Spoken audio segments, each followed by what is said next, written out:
Então você vai abrir sua Bíblia em Êxodo, capítulo 3. Nós leremos os versículos 1 a 6. Êxodo 3, de 1 a 6.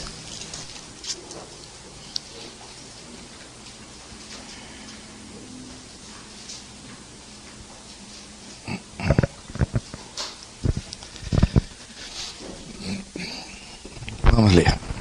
Moisés pastoreava o rebanho de Deus, o rebanho de seu sogro Jetro, o rebanho de seu sogro Jetro, que era sacerdote de Midian. Um dia levou o rebanho para o outro lado do deserto e chegou a Horebe, o monte de Deus. Ali o anjo do Senhor lhe apareceu numa chama de fogo que saía do meio de uma sarça. Moisés viu que, embora a sarça estivesse em chamas, não era consumida pelo fogo. Que impressionante, pensou. Por que a sarça não se queima? Vou ver isso de perto. O Senhor viu que ele se aproximava para observar. E então, do meio da sarça, Deus o chamou. Moisés, Moisés! Eis-me aqui, respondeu ele. Então disse Deus, não se aproxime. Tire as sandálias dos pés, pois o lugar em que você está é terra santa. Disse ainda, eu sou o Deus de seu pai, o Deus de Abraão, o Deus de Isaque, o Deus de Jacó. Então Moisés cobriu o rosto, pois teve medo de olhar para Deus. Eu vou ler, perdoem, eu disse que eu ia ler até o versículo 6, eu vou ler até o 10. Disse o Senhor, de fato tenho visto a opressão sobre o meu povo no Egito, tenho escutado o seu clamor por causa dos seus feitores e sei quanto eles estão sofrendo. Por isso desci para livrá-los das mãos dos egípcios e tirá-los daqui para uma terra boa e vasta, onde há leite e mel com fartura. A terra dos cananeus, dos hititas, dos amorreus, dos ferezeus, dos heveus e dos jebuseus. Pois agora o clamor dos israelitas chegou a mim, e tenho visto como os egípcios os oprimem. Vá, pois, agora, eu envio ao faraó para tirar do Egito o meu povo, os israelitas. É somente até aqui, nós já estivemos orando, e eu quero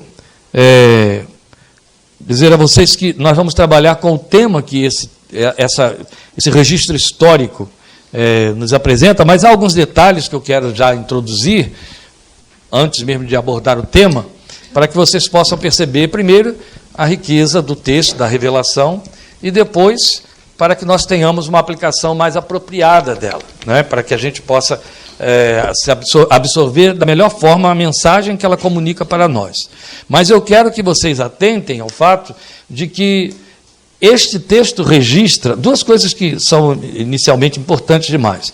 Este texto registra, em primeira mão, o fato de que esta foi a primeira revelação de Deus, depois da experiência de Abraão e de José, essa foi a primeira revelação de Deus ao líder que ele levantou para formar o povo como nação. A primeira revelação de Deus a Moisés. E ela foi tão marcante para o povo de Deus, a igreja que decorre daí, e para nós, né, porque somos a igreja, foi tão marcante para o povo de Israel e a igreja, quanto a mesma revelação que Deus deu para Abraão.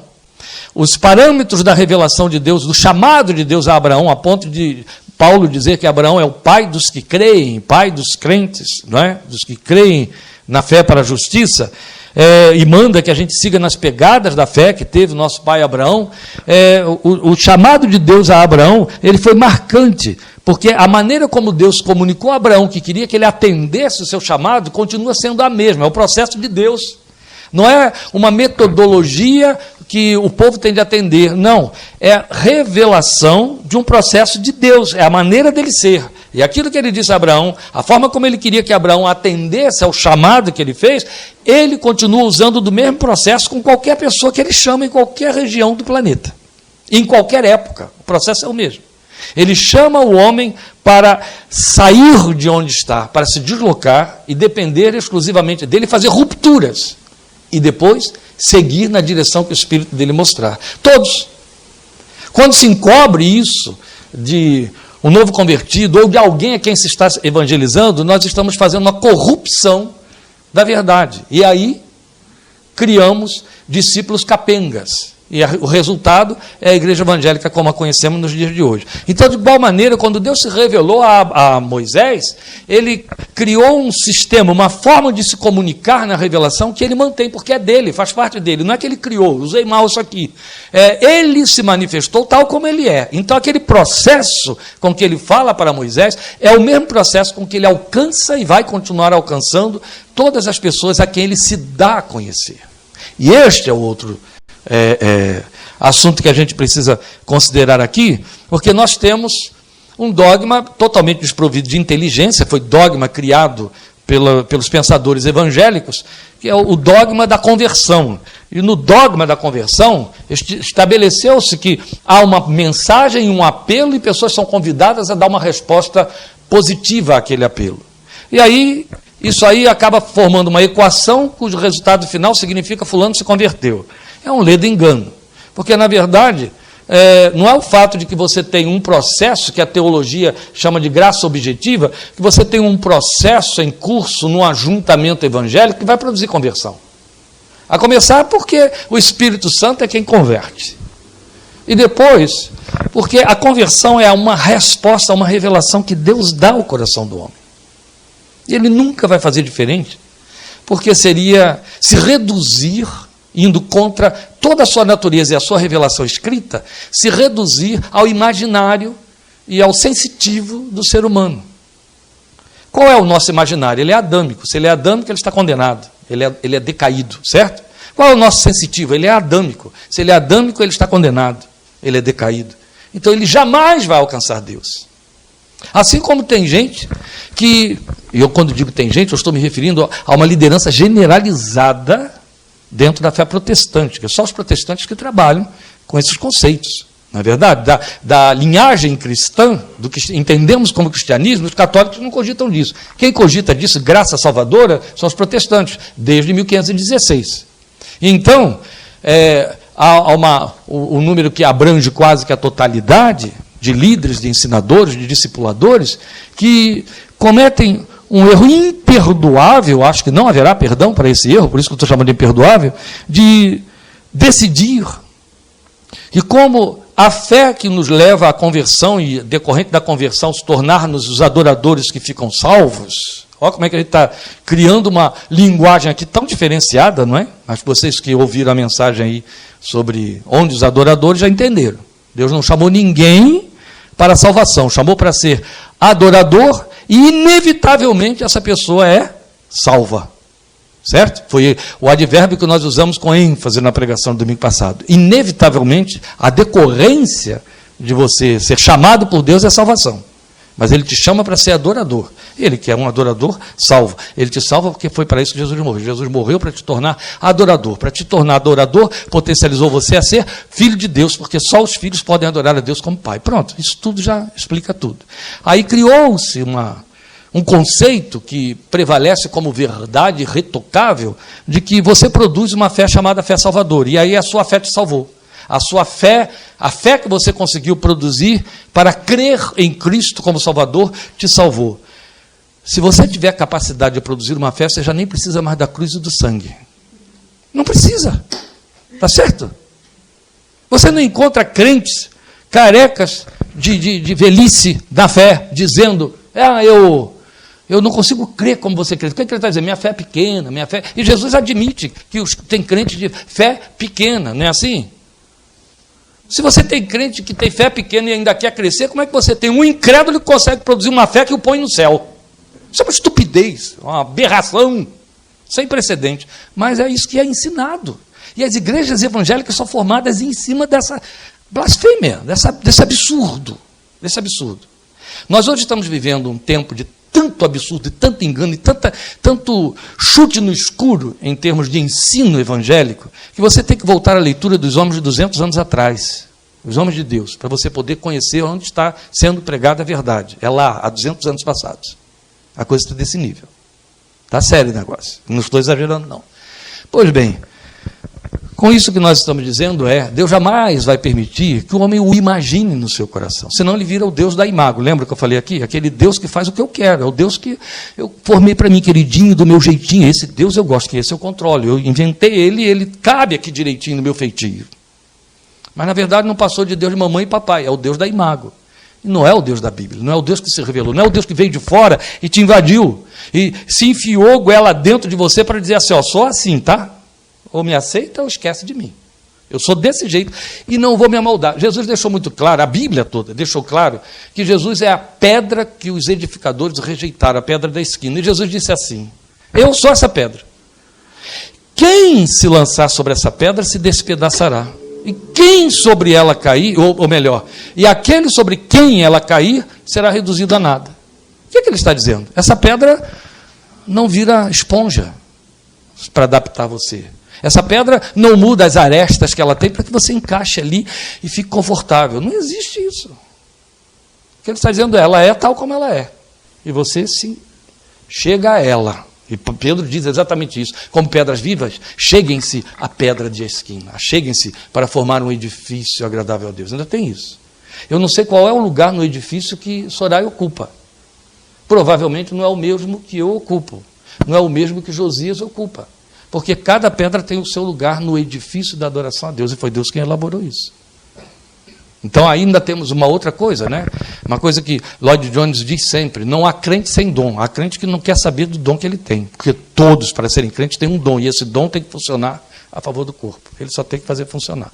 Pois bem, sem querer fazer rodeios, o que eu quero mostrar aqui é exatamente isso. Deus tem uma forma de se revelar, que é Ele, como Ele é. E então Ele se revela no coração de cada um. Ele usa a graça objetiva, quer dizer, a pregação do Evangelho, falada, cantada, orada, o contato de um terceiro, sim, Jesus nos mandou fazer discípulos e ensinar. Ele usa a graça objetiva. Mas a graça objetiva não põe Deus aí dentro de você. Entende? Abre os seus olhos para que você veja aquilo que Deus está revelando dele para você. E ele se revela a você. Agora, quando ele se revela a você, por que ele se revela a você? Porque o Deus que se revelou a você é o mesmo Deus que se revela a Zeca, que se revela a Rosa. Entende?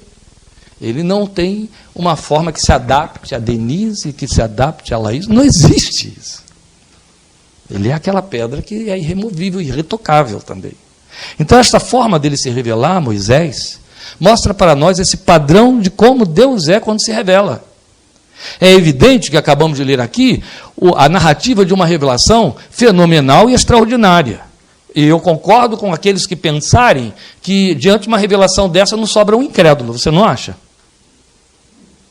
Você está lá trabalhando no seu lugar, o lugar do trabalho de Moisés era um deserto, cuidando de ovelhas do sogro. Mas você está lá no seu lugar, onde você está cuidando de ovelhas, que podem ser parafusos que você venda, e etc. E, de repente, uma coisa altamente combustível, comburente, como uma multidão de papel empilhado, lenhas secas num lugar, plásticos de uma cortina, começa a pegar fogo e não queima. Aí, de repente, você percebe que tem alguma coisa lá no meio daquele fogo. Por que não queima? Está pegando fogo e não está queimando, eu quero ir lá para perto para ver. Aí uma voz fala lá de dentro. Segura aí, alta aí, fulano, não vem aqui não, o lugar onde você está é Terra Santa. Meu Deus, esse é o lugar de trabalho que eu praguejo todo dia, quando eu perco dinheiro, quando meu patrão, e ele está dizendo que é Terra Santa, mas porque é ele que está ali. Quem não vai se converter diante de uma visão dessa, uma aparição dessa, uma falação dessa? Só a minha cachorrinha, que é capaz de sair correndo, mas se tem algum neurônio funcionando lá, o sujeito vai se converter, não é assim? Aí as pessoas dizem, se for desse jeito eu me converto. Não é não. Mas ocupa exatamente essas modalidades. Tem o mesmo impacto, está entendendo? Tem a mesma proposta. Porque ele continua sendo exatamente esse Deus e o faz da mesma maneira. Apesar de toda essa introdução de eu estou explicando isso, eu disse que eram duas coisas, a outra coisa é o fato de que este anjo era Jesus, é aquilo que a gente chama de teofania, as aparições de Jesus antes da encarnação. Você vê que o texto diz que o anjo do Senhor apareceu no meio da chama.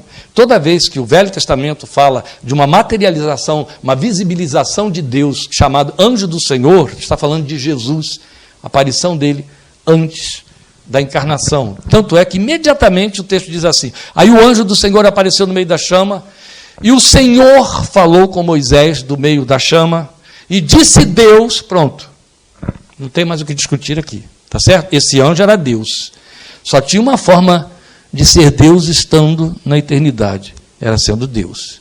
Tinha que ser Cristo, o Espírito e Deus Pai. A Trindade está aí.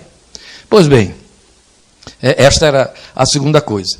Mas o que nós queremos salientar aqui é o detalhe de que, diante de uma revelação dessa magnitude, Moisés tem a reação que Deus esperava, que é a que ele espera de qualquer de nós, quando ele se manifesta a nós, que é, vou chegar para aí.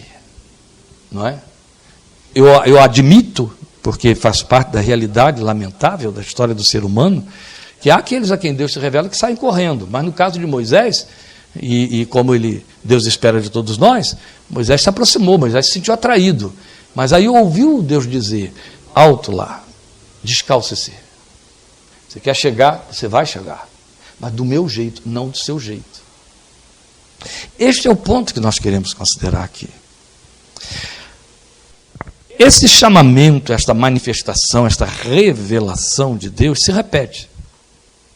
Porque o que torna o lugar onde Deus se manifesta santo é a presença de Deus que ali está. Haja vista a experiência de Jacó, lembram? Quando está saindo para ir até a terra onde vai encontrar Labão, e ele quer ser bem-sucedido, ele dorme, ele sonha, e ao sonhar, ele ouve Deus falando para ele daquele lugar, do que vai fazer com ele lá, como vai trazê-lo de volta bem-sucedido. Aí quando ele acorda, ele diz, este não é outro lugar senão a casa de Deus, porque ele sentiu a presença de Deus ali, ele viu a presença de Deus, ele ouviu a voz de Deus. O lugar onde Deus está é terra santa por causa do Deus que nesse lugar está. Então é claro que é exatamente o que estamos dizendo, o que tornou aquele Horebe, aquele lugar da sarça, aquele deserto santo, foi a manifestação que aconteceu ali, a presença de Deus ali. Então, por conta disso, para provar que o padrão de Deus é o mesmo, como ele se revela, nós temos relatos paralelos, vocês conhecem todos, eu vou lembrar um a um, né, dos que eu pensei. Então, são muito mais, não temos tempo para isso, mas eu levantei aqui uns 7, contando com esse de Moisés, uns 7, então deve ter sido mais 3, isso mesmo. No total 7. Moisés e mais 6 outros, né, para ficar aí com o número da perfeição, mas há muito mais do que isso. Mas você vai ver que em todos eles, só que cada um desses que eu pensei são significativos porque nos alcançam nas nossas experiências diversificadas. Entendeu? E aí você vai ver que a forma como Deus se manifestou foi a mesma. Nós não temos tempo para ler o texto, para parar em cima de cada detalhe do texto, se deixar isso por minha conta, a coisa fica feia aqui em termos de tempo. Então eu vou apenas citar o texto e recordar a vocês o evento para que a gente ganhe tempo. Mas eu estou dizendo que estas manifestações, ou as características da manifestação divina, elas se repetem, revelando a mesma eficácia. Então, quais são essas características? É aqui, à luz do texto de Êxodo 3, que acabei de ler, eu vou pontuar essas características para vocês. A primeira dela é que Deus se manifesta. Eu acho que ficou claro isso aqui, pela ênfase que eu dei. Esta é a primeira característica. A manifestação procede de Deus, ninguém a provoca. Está certo? É Deus quem faz, ninguém a provoca. Como num tempo em que falou com muita seriedade isso, Hernandes Dias Lopes lembrou ao povo de Deus que ninguém marca dia, hora e lugar de avivamento, ninguém cria o avivamento vem de fora para dentro, é Deus quem traz, não é a igreja que o produz.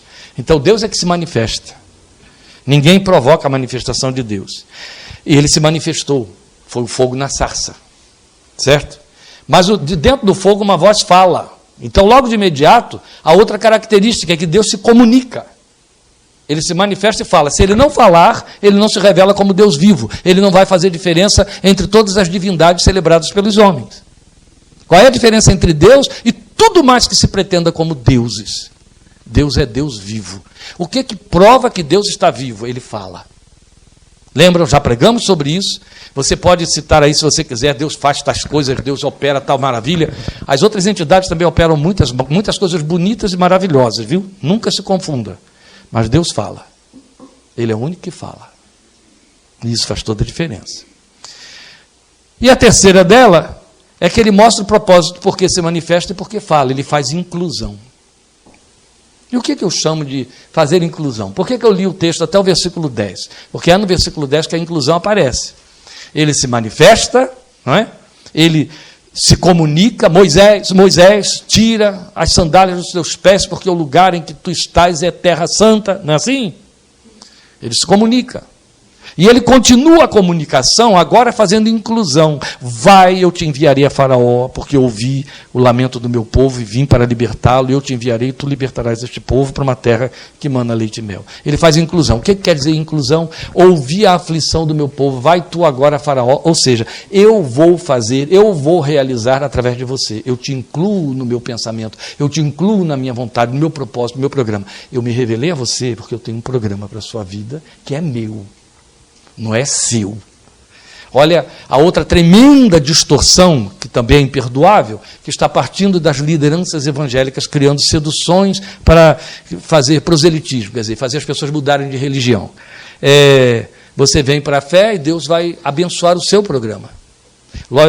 Eugene Peterson, num outro livro dele que eu estou lendo, não é mais aquele, ele usa uma colocação de uma sabedoria em comum, aliás, tudo nele é de uma sabedoria em comum, onde ele fala assim: o que encontramos na igreja cristã hoje caracterizando os crentes é o predomínio do ser,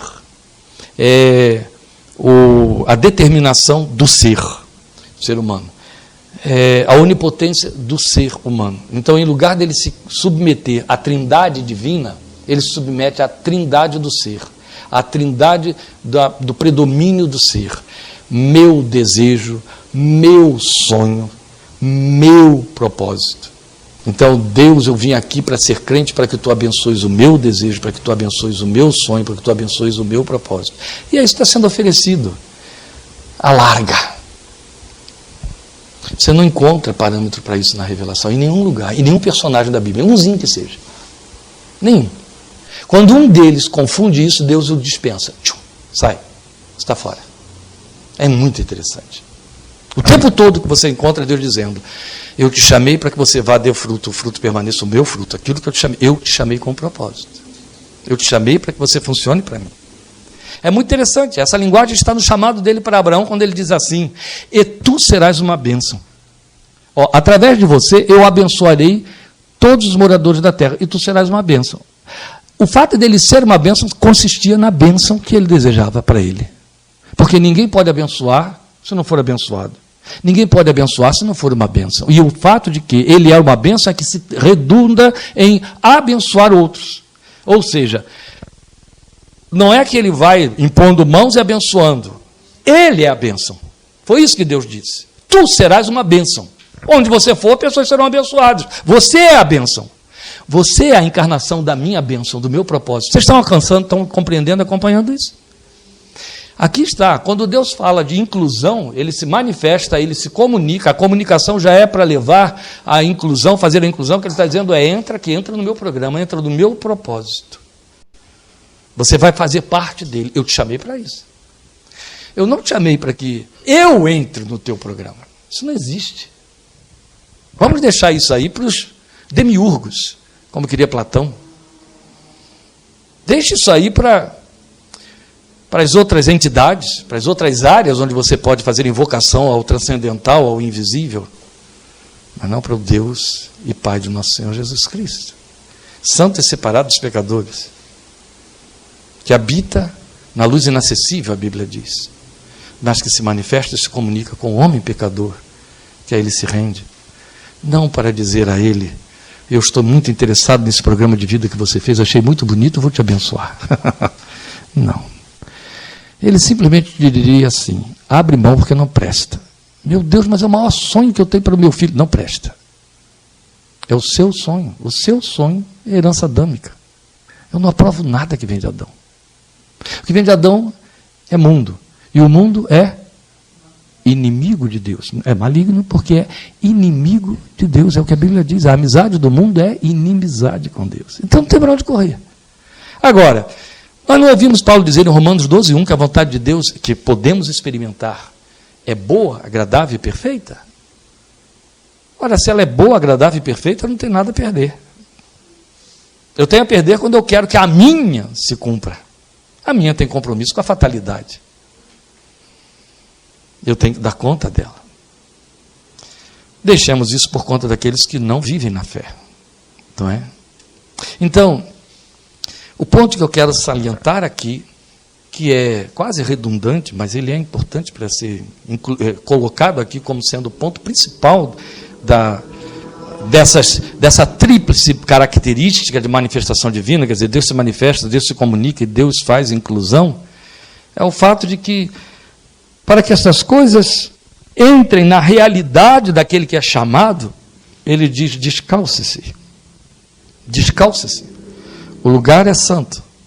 Você quer entrar na minha presença? Eu estou aí. Aí esse lugar é santo. Então descalce-se, para que você possa perceber, para que você possa chegar. Se você se descalçar, eu deixo você se aproximar. É o que ele diz para Moisés.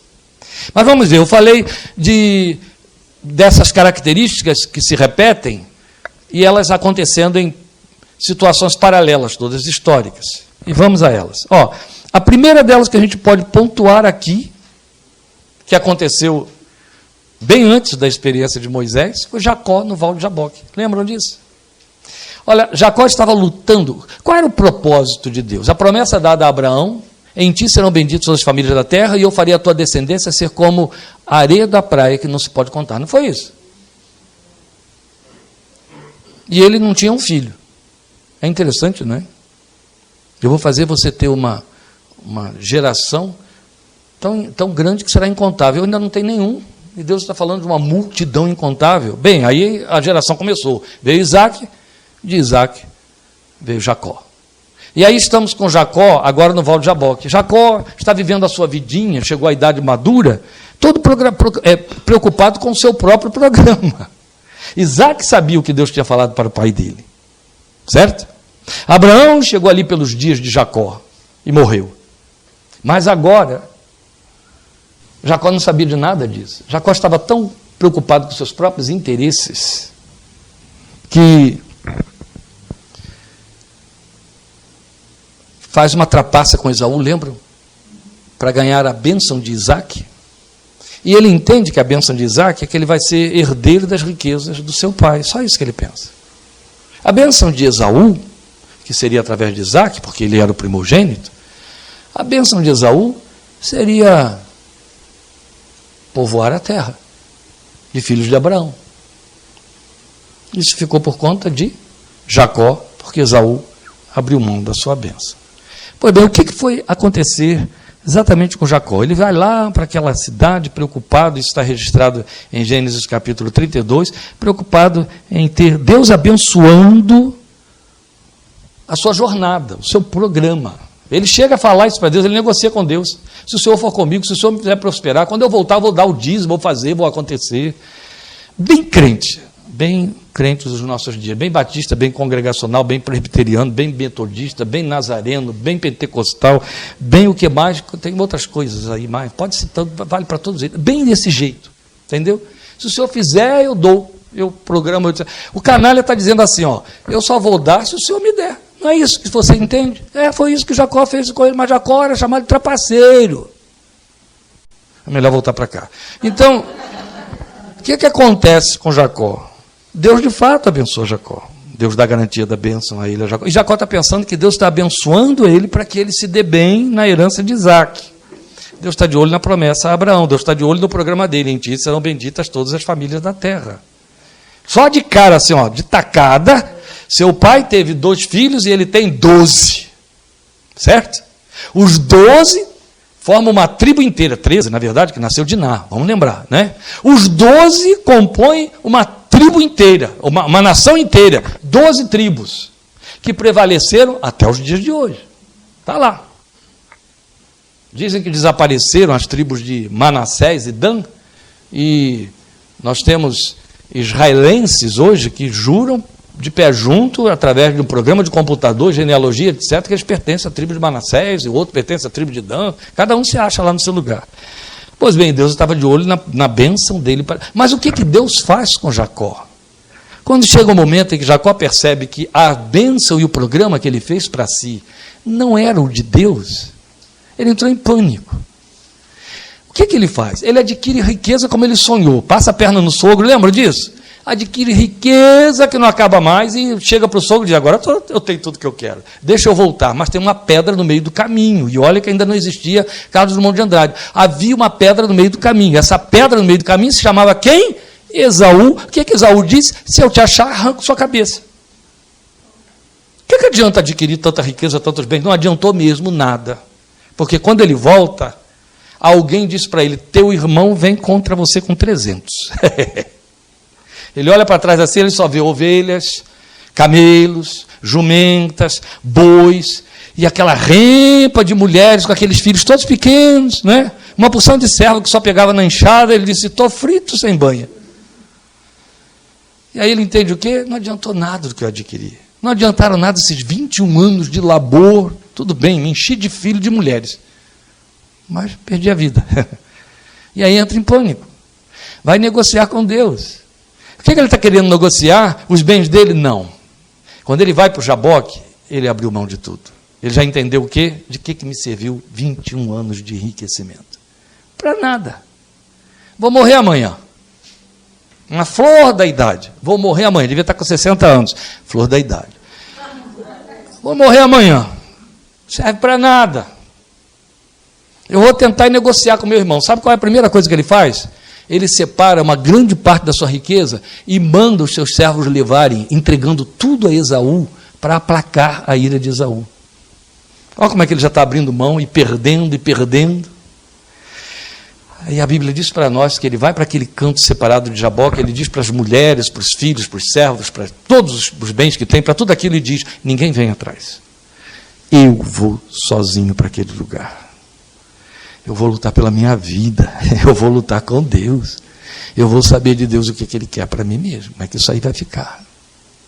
Ele se separa, fica no lugar. É muito significativo o fato dele deixar tudo para trás e ficar ele só. O texto usa essa expressão, e ficou ele só. Quando Deus viu, é você e não o seu programa de vida, agora eu te encontro. Aí a Bíblia mostra que Deus se revela a Jacó. Deus já tinha dado umas sinalizaçõezinhas, ele faz isso conosco também. Um folheto que chega, uma revistinha, um colega, um amigo, um irmão, um parente, que, vamos lá na minha igreja, hoje vai ter um programa especial. Ele mandou os folhetinhos na forma de anjos. Lembra? Ele viu os anjos, não se convenceu. Continuou em pânico, continuou em desespero, continuou abrindo mão de seus bens, porque a alma não tinha paz. Aí ele vai e fica quietinho num canto lá, e aí a Bíblia diz que Deus se manifesta naquele lugar. E começa a lutar com Jacó. Entra em luta com ele. Às vezes a revelação de Deus para nós inclui essa luta. Ele briga conosco, ele nos enfrenta até nos derrubar, até que cedamos. Foi a noite inteira. Mas Jacó faz uma luta com aquele Cristo pé encarnado que se manifesta ali, a ponto dele dizer, eu vi a Deus face a face, e agarra ele ali, ele grita, qual é o teu nome? E ele não diz, né? Meu nome é maravilhoso, e era, né? Ele deu um dos títulos do nome, e aí, agarra ele ali, o que Jacó diz que quer dele? O anjo diz para ele, estou indo. Não sairás daqui enquanto não me abençoares. Meu Deus, mas o que era aquilo que ele procurou e buscou desde Betel, e já tinha atrás dele 21 anos de formação? Qualquer de nós não diria que era bênção. O sujeito está lá lutando, é carpinteiro, está lá fazendo cadeirinhas, que vende uma para cada 2 meses, e de repente ele consegue montar uma marcenaria, vira uma grande indústria, faz móveis começa a fazer móveis tipo moveleiro, assim, em série, fica rico.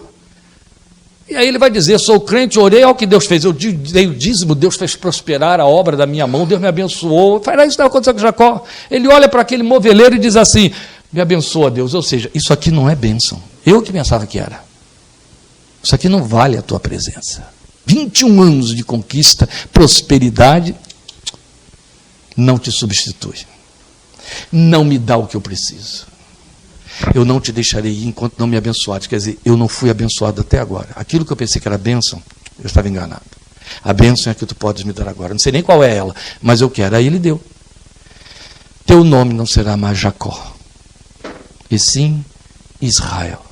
Como que se chamavam os filhos de Jacó ao longo dos séculos? Israelitas. Quando o Espírito de Deus usava um profeta que se levantava para falar, os chamava israelitas. Ouçam. Ou então Deus dizia, filhos de Jacó, filhos de Israel. Não é assim? Teu nome será Israel, porque como príncipe lutaste com Deus.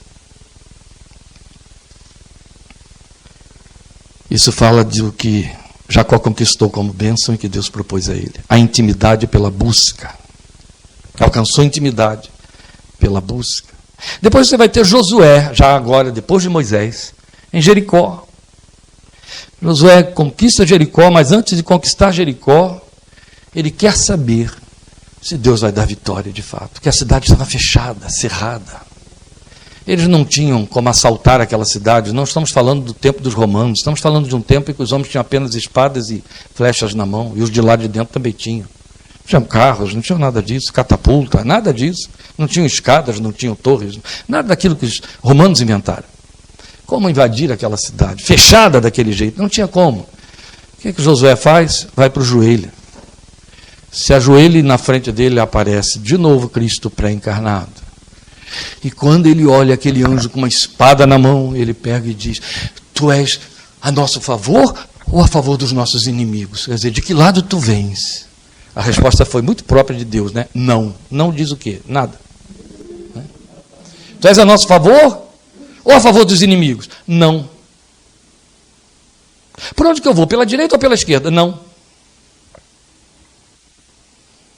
Se ele diz assim, eu sou a teu favor, eu sou contra os outros, não é? E ele não era contra. Ele até podia ser a favor de Jacó, mas não era, de Josué, mas não era contra os outros. E aí ele simplesmente chega para Jacó e para Josué e ele diz: tira as sandálias dos teus pés, porque o lugar em que tu estás é santo. Era uma casa inimiga, uma terra inimiga. Deus mandou derrubar tudo, destruir tudo que estava lá dentro. Ele diz: a terra era santa. Jericó, que estava condenada a ser jogada no chão, e foi no dia seguinte, 6 dias depois, agora é chamada de terra santa. O que faz a terra ser santa é o lugar onde ele está. Pode ser Jericó, tá certo? Pode ser Jericó. Um casebrezinho lá no alto da favela, lá no meio da rocinha. Se ele está lá, o lugar em que tu estás é santo, porque é onde ele está. Tira as sandálias de teus pés, Josué. O que Josué gostaria de ouvir daquele capitão do exército do Senhor? Você vai criar tal e tal estratégia, vai armar tantos e tantos homens, vai desse jeito, daquele outro jeito. Ele ouve a coisa mais absurda e ineficaz que alguém, num contexto daquele que o moveu a orar, ouviria: tira as sandálias dos teus pés, o lugar em que tu estás é terra santa. O que Deus está dizendo para Josué? Se você se descalça diante de mim, eu derrubo a cidade inteira. Eu faço por você, você não precisa fazer nada. Então nós temos em Josué, que é Josué capítulo 5, versículos 13 a 15, a intimidade pela adoração, porque ele adora ali. É o que ele faz e se rende. Mas aqui também você teve manifestação, comunicação, Deus fazendo inclusão, está tudo aí. Inevitável lembrar Daniel 6, 16 a 23, que eu chamaria de intimidade pela aflição. Daniel na cova dos leões, lembra disso? Daniel, nada livrou a cara de Daniel. Daniel foi parar lá dentro. Eu poderia ter acrescentado aqui aqueles 3 amigos dele que foram parar dentro da fornalha 7 vezes mais aquecida de Nabucodonosor. Lá está Daniel, contra a vontade do próprio rei que o condenou, porque foi uma trapaça, lançado na cova dos leões. A cova dos leões não era um lugar opcional. Não era um lugar onde você entrava e de vez em quando leões visitavam a cova. Então pode ser que esta noite eles não venham.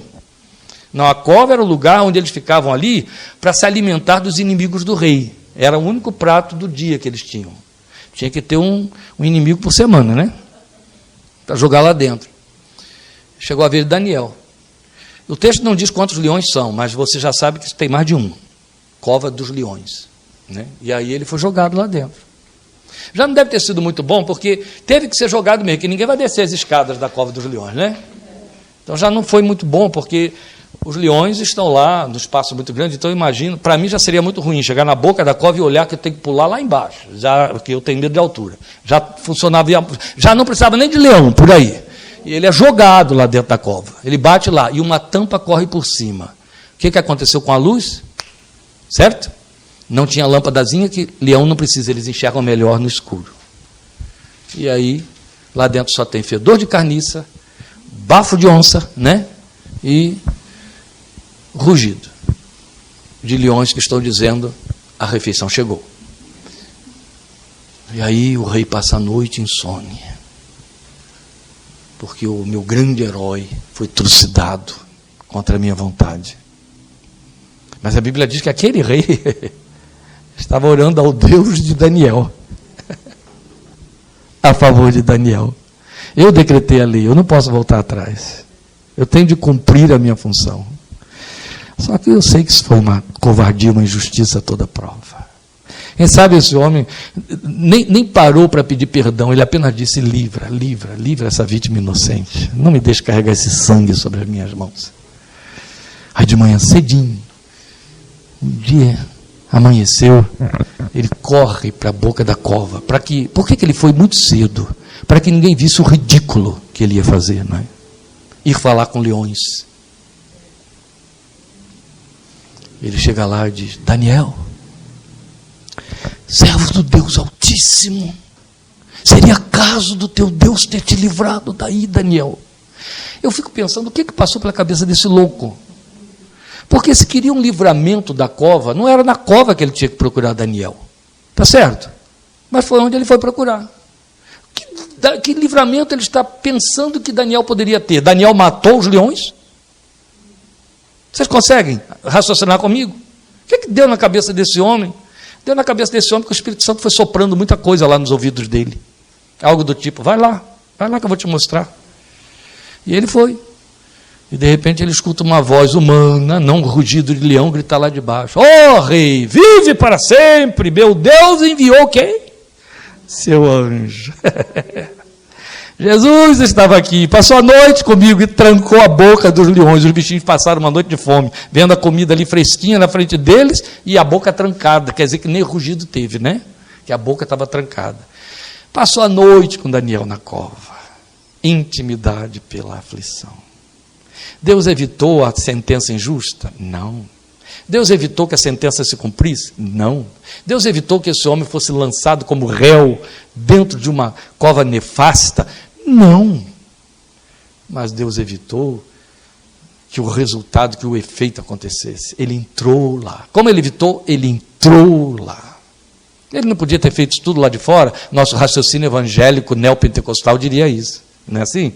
Que a gente não ora como Davi. Davi orava assim, dizia assim: me treina para lutar e treina os meus dedos para a batalha. A nossa oração neopentecostal é assim: me livre da luta, não me deixe nem chegar perto, que eu não veja a aflição. Não é assim? Aí não vai ter luta nem Deus, né? Pois Daniel foi parar lá dentro, porque Deus entra lá, no meio da aflição. E aí, lá estava Daniel. Uma coisa eu lhe garanto: Daniel dentro daquela cova estava descalço. Isso é absolutamente certo. Então Deus nem precisou dizer a ele: tira a sandália dos teus pés. Mas uma coisa eu posso lhe garantir, à luz do que acabamos de citar aqui sobre Moisés, Jacó e Josué: a cova dos leões se transformou em lugar santo, porque ele estava lá. Vocês sabiam que o Monte da Transfiguração, onde Jesus resplandeceu de glória, está ali no livrinho Além do Céu Azul, foi transfigurado, era o Monte Hermon. E o Monte Hermon era o monte que estava cheio de nicho dos deuses romanos. O povo ia para lá fazer oferendas aos seus deuses. Era, fazendo um paralelismo na nossa realidade brasilista, um paralelismo com a escadaria do Senhor do Bonfim, na Bahia, a escadaria da Igreja da Penha, no Rio de Janeiro. Fazendo um paralelo aí, seria o terreiro da Mãe Menininha do Gantois, entende? Fátima, em Portugal, Lourdes, na França, Tomás de Postela, lá na Espanha, Roma. Ele foi se manifestar bem nos lugares onde os crentes evangélicos diriam assim: lá eu não vou, é lugar de idolatria. Jesus escolheu o lugar de idolatria para revelar a glória dele.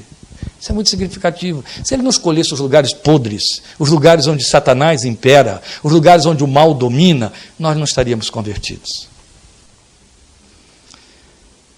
Depois nós temos a experiência do próprio Filho de Deus, o Getsemane. Mas eu fiz questão de anotar, embora eu não vá ler, Marcos. Getsemane aparece em Marcos, em João, em Lucas, em Mateus especialmente.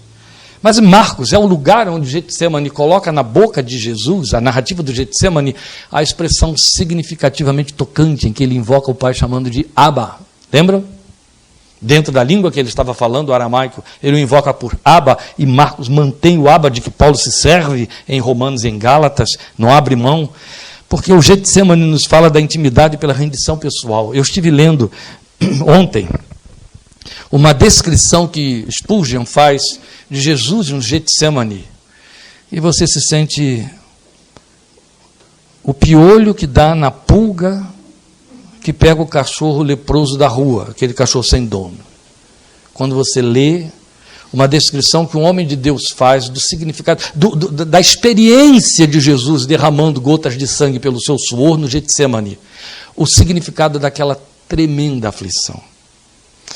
Spurgeon chega aí a um ponto em que as pessoas diriam, ele entrou no limiar da blasfêmia ou da heresia, porque ele diz assim: nós fomos salvos no Getsemane, a cruz só concluiu. Porque o Getsemane foi o lugar da rendição. Ele entrou no Getsemane dizendo que, se for possível passar este cálice sem que eu beba, que ele passe. Ele estava com medo da cruz? Não, gente. O tormento da cruz, porque era uma tortura, é pinto perto do que ele experimentou no Getsemane. A cruz foi o lugar da morte. O Getsemane foi o lugar do desespero. Ele diz: minha alma está profundamente triste até a morte. Inquieto. Andava 50 metros, orava, uma hora depois de oração, voltava. Vocês não podem vigiar comigo um pouco? Não podem me ajudar em oração, falando para 3. Já selecionou os 3 nos quais ele podia contar, com quem podia contar. Falharam os 3. Ele ficava lá uma hora orando, eles não ouviam o choro e o gemido. E a Bíblia diz que ele voltava e dizia as mesmas coisas em oração. Ele voltava e os encontrava dormindo. 50 metros, daqui na esquina. E ele voltava a dormir. Ele se embrenhava para dentro do jardim, nos lugares de sombra, onde ninguém pudesse vê-lo. Um dos textos diz que ele se prostrou no chão. Outros textos dizem que ele se pôs de joelho. Mas se prostrou no chão. Eu era criança, evidente, quando me dei conta da realidade da vida, quando olhei ao meu redor. A minha casa era uma casa lotada de quadros e de imagens de santos. E eram todos da minha avó e do meu pai, ele continuou com tudo aquilo por herança. Havia um quadro. Eu não entendia coisa nenhuma de nada do que se dizia respeito a qualquer coisa em termos de religião. Era uma criança. Tudo para mim era festa. E na Igreja Católica, todos os eventos públicos são festa. Não é assim? Então tudo era festa. Religião para mim era uma festa. Mas aqueles quadros não falavam de festa. Aqueles quadros que eu tinha falavam de tormento, de sofrimento. Tinha lá um homem entupido de flecha, tinha um outro com uma espada na mão, um dragão lá embaixo. Só o dragão já era suficiente para me apavorar. E havia um quadro. E esse quadro ele ficava destacado assim num canto. Era um homem de cabeça dobrada, com os joelhos puxados assim, sentado ao lado de uma pedra na qual ele apoiava o braço direito, e um joelho encostado no chão, o outro joelho meio levantado, então o manto dele cobria isso aí, mas você percebia a posição, e o rosto todo ensombrecido, não tinha imagem, era escuro, como se houvesse uma sombra batida ali, como uma foto mal tirada, uma sombra que não dava para ver, você via a silhueta toda de um homem, mas não conseguia ver a feição, e ali ficava. Um dia eu devo ter perguntado a alguém quem era aquele homem, o que era aquilo. E a resposta que me veio foi: Jesus no jardim. Não batia. Eu olhava aquele homem com aquela expressão de tristeza profunda e ajoelhado, e não batia. Jesus no jardim, que jardim para mim era coisa muito boa, agradável, atraente. Ninguém entra ali com aquele gesto de depressão, daquele jeito abatido. É evidente que, uma vez convertido, crescido, 16 anos, a memória me levou para aquele quadro, para entender o que o pintor tentou reproduzir. Ontem eu li Spurgeon descrevendo esta cena que o pintor tentou imprimir na tela. O tamanho da aflição. Porque o que significava passa de mim este cálice é: tu me abandonarás mesmo? Não podemos negociar isso aqui? Não podes ficar comigo na cruz me assistindo?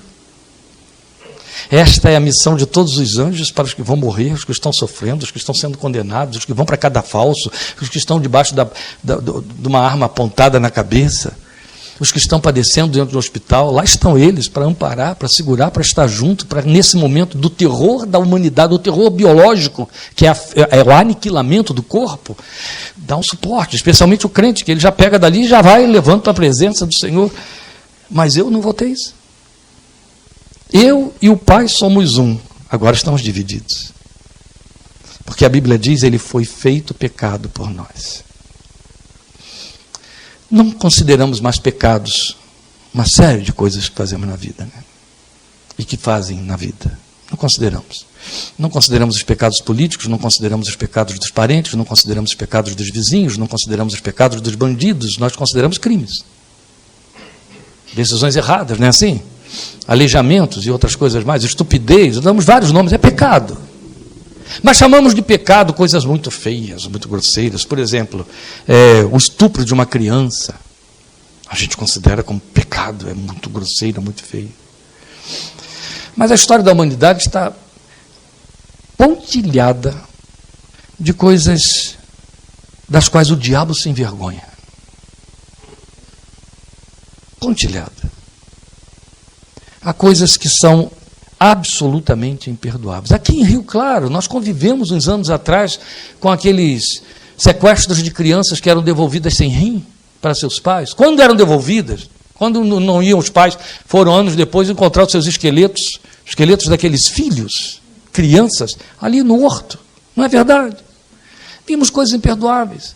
Eu era criança quando saiu a história do crime da Penha, o monstro da Penha, a fera da Penha, a mulher que com ciúme do amante, foi na casa dele, pegou a filhinha de 2 anos e sufocou com panos, goela abaixo, e depois tacou fogo e enterrou no quintal da casa. Isso foi uma monstruosidade que mobilizou o mundo, não foi só o Brasil, essa barbárie. Mas a história está pontilhada de coisas impensáveis, de crueldades que você não consegue imaginar como alguém consegue conceber no nível em que concebe. Quando a Bíblia diz que Deus fez Jesus pecado por nós, está incluindo o que de mais abominável poderia a natureza humana produzir e colocar sobre alguém que nem em pecado pensava. E ele sabia que a ira de Deus contra o pecado dos homens teria que cair sobre ele. Esse seria o momento em que o Pai o desampararia e o Pai desferiria sobre ele um ódio do tamanho da divindade. Haveria um momento que duraria 3 dias em que ele experimentaria o abandono do Pai e o desamparo. Então ele foi lutar. E a luta significava isso. Faço tudo, eu vou à cruz, eu morro, eu faço. Só não me abandones. Entra nisso comigo. Não me odeie, não despeje tua ira sobre mim, eu não vou suportar isso. Eu não quero suportar isso, eu não posso suportar isso. Eu sofro tudo. O escárnio, o açoite, a cusparada no rosto, os tapas, os cravos, eu sofro tudo. Mas não me abandones. Mas ele se rende e diz o quê? Mas não seja feita a minha vontade, a tua. Um deles sai de lá, ele diz, levantemos, vamos daqui. Ele ouviu uma palavra dizendo, tudo bem, eu não te deixarei? Não. Ele saiu absolutamente consciente de uma coisa. Não é a minha vontade que será feita. E quando ele está pendurado na cruz, o primeiro grito que ele dá qual foi? Deus meu, por que me desamparaste? Esse foi o grande sofrimento revelado na cruz, que ele guardou em silêncio durante uma noite e um dia inteiro. Entende? Ele sai do Getsemane com esse grito sufocado na garganta. Ele vai diante de Herodes, ele é jogado diante de Caifás, ele volta, ele é escorraçado pela soldadesca, ele é espancado daquele jeito que vocês sabem foi espancado, sem água, sem comida, desnudado, apupado pela multidão da forma mais aviltante possível. O próprio Pilatos diz, não vejo nele crime algum, crucifica! Ele vai carregando aquela cruz, ele dá mensagem para as mulheres que passam por ele, debaixo do peso da cruz, cai porque não aguenta. Pegam lá o sirineu que ajuda a carregar a cruz, para que ele possa ir até o lugar da execução. E está guardando na garganta o grito que está sufocado desde a noite de Getsemane, desde a noite de quinta-feira. E aí, às 3 da tarde de sexta, quando pendura na cruz, o grito sai: por que me desamparaste? Alguém diria, esse grito não teve o tempo de 2 noites. Esse grito já durava 1000 anos, 1 milênio inteiro. Ele sabia do grito. Davi o escreveu profeticamente 1000 anos antes, no Salmo 22. E ele sabia. Foi o Espírito dele que inspirou Davi a escrever o grito que o Messias daria pela salvação da humanidade na cruz. Meus irmãos, com isso nós já estamos no 5º lugar santo, a intimidade pela rendição pessoal. Já passamos por Jacó no Val de Jaboque, Josué em Jericó, já tínhamos vindo lá de Moisés, Daniel na cova dos leões, agora Jesus no Getsemane. E o que eu quero dizer a você é que tudo isso aqui nos encontra. O que eu vou dizer aqui agora é terrível, mas o que eu vou dizer é: escolha o seu sonho. Em qual desses você quer tirar as sandálias? Diante da sarça? No Val de Jaboque, sozinho, diante do anjo com a espada embainhada, que você não sabe se vem contra ou a favor, vai cortar sua cabeça ou você vai te armar? Na cova de Daniel, no Getsemane, em que você se rende à vontade de Deus que contraria a sua, o seu sonho, e ao contrariar produz sofrimento? Qual é o lugar em que você quer tirar as sandálias de seus pés para entrar na intimidade com Deus? Depois vem Paulo, a caminho de Damasco, Atos 9, e o que você tem aí é a Bíblia mostrando que de igual maneira o Senhor se revela a ele, e ao se revelar a ele, diz algo que é estarrecedor: por que você me persegue? Não é trágico isso? O sujeito está fazendo a obra de Deus, por Deus, para Deus, cheio de gás, construindo templos, fazendo e acontecendo campanhas evangelísticas e etc. E num dado momento, onde ele vai inaugurar uma obra nova do ministério dele, ele leva um tropeção, cai no chão, quebra a perna, fica com a vista turva, e escuta uma voz que grita e diz: por que você está fazendo isso tudo contra mim? Eu morria crendo que eu estava fazendo a favor. E ele está dizendo: é contra. Você está me perseguindo. Não está fazendo nada disso para mim. Está fazendo para você, para a sua religião, para o seu ego, para o seu nome. Para mim não, é contra mim. O que o senhor quer que eu faça? Vai para a casa de um daqueles que você quer matar, e vai lá e pede ajuda a ele. Vai para a casa de Ananias, na rua chamada direita, entra lá. E ele vai orar por você. Tanto que Ananias se apavora quando ele chega, não é? Pois aí está. Esta foi a forma de Deus dizer a Paulo: tira a sandália de teus pés. O caminho de Damasco é um lugar santo, porque eu estou aqui. É o lugar da sua fúria, você está respirando ameaça, é assim que a Bíblia diz: respirar ameaça. Coisa feia, não é? Respirando ameaça. Eu respiro para viver. Não é assim? Não, ele respirava para matar. Olha. Por último, você vai ter o mesmo Paulo no navio do naufrágio. Lembram disso? Desespero total, perde-se tudo, joga-se todos os bens fora e o navio está indo a pique, 267 pessoas lá dentro vão morrer afogadas, arrebentadas contra as rochas. Desespero. Os homens não querem mais comer. A primeira coisa que os religiosos da época faziam era parar de comer, entrar em jejum para poder ver se eram atendidos e socorridos. Todos pararam de comer. Paulo vê aquela situação desesperadora, bem exatamente após o versículo que diz: e havendo já muitos dias sem sol nem estrelas, perdeu-se toda a esperança de salvamento. Não tem estrela para guiar. Vamos lembrar aqui as aulas do Júlio, sábado retrasado, passado. Não tem estrela para guiar, não tem um sinalizador, só tem tempestade, trevas, vagalhões, nem sol nem estrelas, o texto diz. Então não pode nem ver aquela história de o hemisfério que seca, que o sol vem lá do outro lado, para poder ver que a direção é aquela ali, está o oeste, o leste está para o lado de cá, não tinha nada, não tinha nem sol nem estrela. Então perdeu-se toda a esperança. Nesse momento a Bíblia diz que a noite vem e Paulo usa essa noite para falar com Deus. O que ele diz a Deus nós não sabemos. Só sabemos uma coisa, é assim que eu penso. Ele desceu para os porões, ele desceu para o lugar onde ele tinha a sua cama, e lá no meio daquele desespero esse homem foi falar com Deus. Absolutamente certo, eu não sei como ele falou, mas uma coisa eu tenho certeza de que ele disse para Deus: o Senhor não me mandou me apresentar a César? Mas eu vou morrer hoje aqui com essa gente toda. Roma ainda está muito longe. Vai ter um anjo que vai me trasladar daqui para lá? Ou o senhor desistiu da ideia de que eu me apresente a César e eu vou me apresentar a ti? Pode ter sido por aí.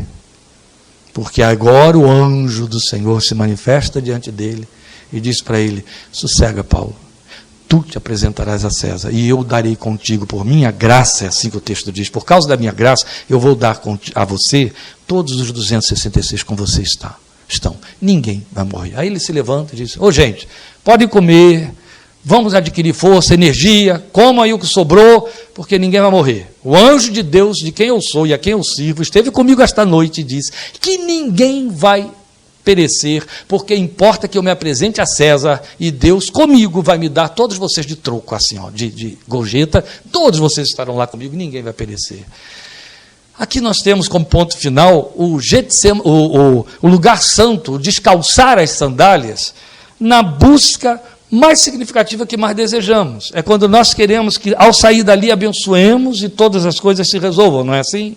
Mas para cada uma dessas situações, cada um desses homens, em cada uma experiência e circunstâncias que só em Paulo eu coloquei 2 vezes, a conversão e dentro do navio, em cada uma, qualquer deles teve que descalçar as sandálias tanto quanto Moisés e Josué. Teve que descansar as sandálias nas quais estavam calçados. Vamos lembrar quais eram as sandálias de Paulo indo para Damasco matar os crentes. Vamos lembrar quais eram as sandálias de Paulo dentro do navio. Ele estava certo de uma coisa: eu tenho que estar lá diante de César, não importa como as coisas aqui estão, até que ele viu que não tinha mais resposta para a situação e nem controle sobre ela. Então era a sandália das certezas religiosas, ele teve que abrir mão delas também. De igual maneira, Jesus teve que descalçar as suas sandálias para aprender a obediência por ser como filho, ainda que sendo filho, descalçou as sandálias de garantias filiais. Entende? No Getsemane, é Hebreus que diz para nós: aprendeu a obediência por aquilo que sofreu, ainda que sendo filho. Foi levado a essa situação, descalçou essas sandálias. Em cada uma dessas situações, Daniel, que tinha a garantia da amizade do rei, a proteção do rei, ele teve que descalçar essas sandálias do desamparo. De igual maneira, Josué em Jericó, de igual maneira, Jacó no Val de Jaboque, porque tudo isso se resume em dizer para mim e para você que não há nenhuma forma de experimentar a revelação do Deus que se manifesta, que se comunica e que faz inclusão de pés calçados na presença dele. As nossas sandálias são de muitas ordens e às vezes são muito variadas, a gente troca os pares, entende?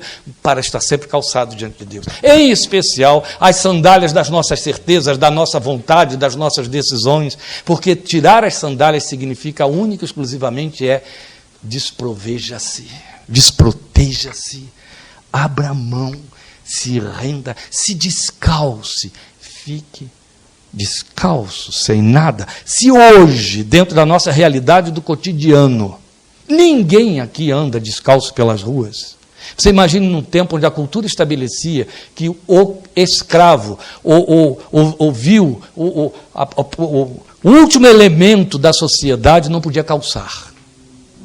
Não era dado a ele o direito cultural de pôr um calçado nos pés. Então, a única diferença entre mim e a ralé são as minhas sandálias. Entende? Como é que eu mostro ao povo que eu não sou ralé? Eu tenho sandálias nos pés. A primeira coisa que Deus disse para Moisés é: tira as sandálias. Chega para Josué e descalce-se. E vai por aí afora. Porque, na verdade, o sentido de descalçar, que é desamparar, desproteger-se, descer, significa, antes de mais nada, que eu não posso ter a pretensão de chegar diante de Deus como Ele é, sem estar despido. sem ser como eu sou, sem adereços. É desse jeito. Se eu quisesse, tivesse tempo para isso, eu já vou terminar, mas não tenho, nem vale a pena também. Mas se eu quisesse fantasiar aqui, avançar e correr, eu poderia entrar para dentro da minha área. A psicanálise fala muito do fetiche dos calçados. E como pessoas são prisioneiros do calçado, especialmente mulheres. Que diferença faz? A minha mãe tinha fixação por calçado. A Dorcas tinha fixação para calçado. Eu me escandalizei quando entrei na casa dela, vendo uma missionária que vivia pela fé, com 48 pares empilhados dentro de um armário. E assim era minha mãe. Não tinha nem pé mais para calçar, e o que ela mais fazia era comprar calçado. Quando a gente queria agradar ela, comprava calçado para ela. Não ia usar, e ficava lá. A Arely herdou tudo, porque a Arely tem o tamanho do pé da minha mãe. E por aí vai. Laís também herdou algumas coisas. Mas atendi uma mulher aqui em Rio Claro, cujo amante tinha fetiche. Ele não conseguia nada com ela se ela não botasse uma sandália nos pés. E se ela tirasse a sandália dos pés, até briga tinha. Ela tinha que ir para a cama com ele calçada. Era fetiche. A sandália tem muitos significados para muita gente. Não precisa ser só mulher, não. Porque não estou falando, eu estava falando literalmente do calçado, mas figuradamente tem muito significado, e os textos estão falando do calçado de forma figurada. É literal o momento em que Deus diz para Moisés, tira os calçados, para Josué, tira os calçados, mas dali para frente ninguém mais ouve esse tipo de expressão. Então estamos falando em linguagem figurada. Nós trazemos as nossas mentes calçadas. Pedro, para usar de uma linguagem sóbria, uma linguagem apropriada, ele não fala de calçado, ele apenas diz o quê? Cinja os lombos do teu entendimento. Entende? Não deixa a tua mente solta para chegar diante de Deus, amarra isso aí, senão você vai tropeçar. Esta é a linguagem. Vocês sabem que eles usavam vestes talares, que tinham de ter um cinto que prendia na cintura para levantar a fim de não tropeçar, para poder andar e para poder correr. Então, quando Pedro chega para você e para mim e diz, para entrar na presença do Senhor, para se humilhar diante dele, ele diz, cinja os lombos do seu entendimento, senão você vai tropeçar diante de Deus. É a mesma linguagem, com figura diferente.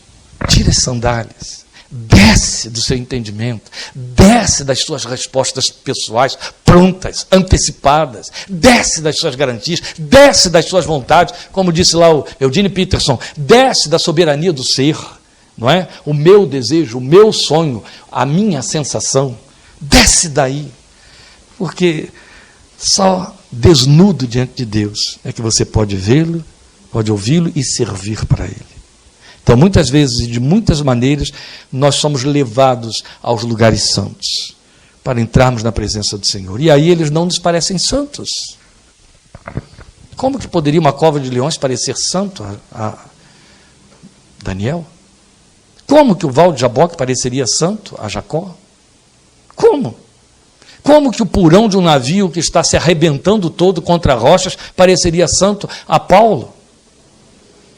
Mas a partir do momento em que Deus se manifesta, o lugar em que tu estás é santo. Então, o descalçar das sandálias vão adquirir quantos significados possam ser os nossos impeditivos. Entende? Tudo que te impede de se aprofundar na caminhada com Deus representa sandálias das quais você tem de desistir. Tudo. Isso envolve a sua vida social, antes de qualquer outra coisa, também. Eu sempre disse uma coisa que agora eu vi que alguém já tinha dito muitas décadas antes de mim. Não faça da sua bênção uma maldição. Eu tenho visto muitos crentes para quem a bênção foi a pior coisa que pôde acontecer com ele. Ele a transformou em maldição. Passou a vida inteira numa pobreza tremenda e, de repente, quer prosperar, a prosperidade vem, a primeira coisa que ele faz é dar um pontapé em Deus, na moral de Deus, na honra de Deus, na santidade de Deus, nos valores de Deus, na vontade de Deus, e tudo aí afora. Isso vale para qualquer coisa. Vale para ganhar um filho, casar, ganhar um diploma, montar uma firma, vale para qualquer área material. Se você não se descalça, a bênção vira um laço e te arrasta e te afasta de Deus. Ela fica entre você e Deus. Vocês querem bênção mais extraordinária do que a que Deus deu a Abraão? Isaac. Mas quando Isaac virou algo melhor e mais especial do que Deus, Deus disse para ele: mata a bênção. Continuo crendo no Deus da Bíblia tal como Ele é. Continuo vendo esse Deus dizendo para os crentes: descalce-se. Continuo vendo Deus se afastando dos crentes calçados. E continuo vendo Deus matando bênçãos que elegeram no lugar dele. Aqui e em vários outros lugares. E ainda vou ver muitas coisas mais nesta área. Enquanto me for dado advertir vocês, eu vou advertir. Enquanto me for cobrado que eu avise, eu vou avisar. Isso nunca vai fazer de mim alguém cujo discurso seja prazeroso e atraente a ninguém. Nunca, nunca.